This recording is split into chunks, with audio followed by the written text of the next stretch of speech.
Avevi in mente il fatto che c'è tutto questo lavoro dietro? Assolutamente no. Sembra facile trovarlo già fatto da qualcun altro. Farlo è tutta un'altra storia.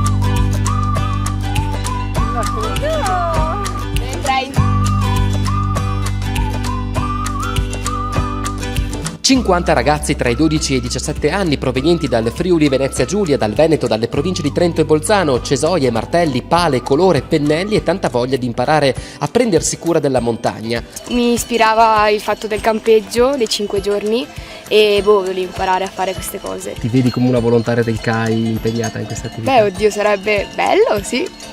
Prendersi cura dei sentieri, insomma, sistemare un po' la natura, ecco. L'idea della Fondazione Dolomiti UNESCO e della SAT, Società Alpinisti Tridentini, unitamente alle commissioni alpinismo giovanile dell'Alto Adige, del Friuli Venezia Giulia e del Veneto, ha fatto centro. E così il campo sentieri, svoltosi grazie alla collaborazione del CAI di Montecchio Maggiore al campeggio Cadore di Selva, è diventata un'esperienza utile ed emozionante, a detta non solo dei ragazzi che vi hanno preso parte, ma degli stessi organizzatori. Così il presidente del CAI Veneto, Renato Frigo. Come CAI noi abbiamo bisogno di ringiovanire le nostre file.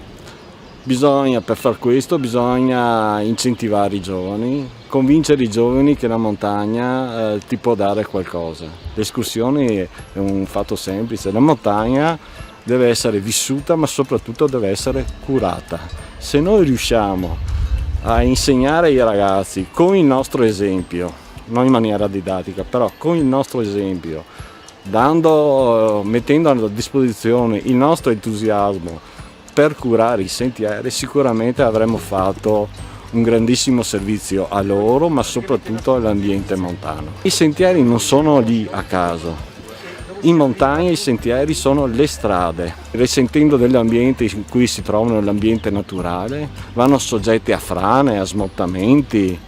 I pali con i segnali cadono per l'eccesso di neve, per l'erosione del terreno con le grandi piogge. Dobbiamo trovare in questi ragazzi qua quella leva che li fa operare, quindi saranno il nostro futuro, quindi il nostro futuro deve essere curato, come l'ambiente. Che intenzioni hai con questo strumento? No, di non far male a nessuno. Punto primo. Punto secondo. No, se ci sono magari dei rami che sono in mezzo al sentiero, toglierli, insomma. E sicuramente è importante prenderci cura di questi ambienti che comunque sono anche patrimonio dell'UNESCO. Dopo la tempesta Vaia, poi in particolare, è evidente che per diversi anni ci sarà bisogno di un ricambio di manodopera perché il lavoro da fare è tanto.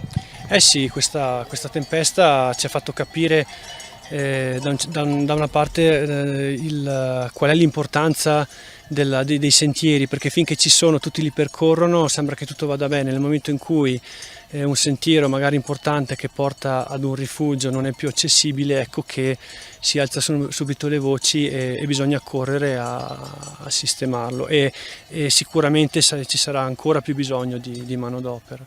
Insomma, non basta avvicinare i giovani alla bellezza della montagna, bisogna insegnare loro a prendersene cura, anche se a giudicare dalle risposte, questi ragazzi hanno molto da insegnare agli adulti. Mi piace la montagna, mi piace esplorarla, che così chi passa vede che certa gente non è maleducata con la natura.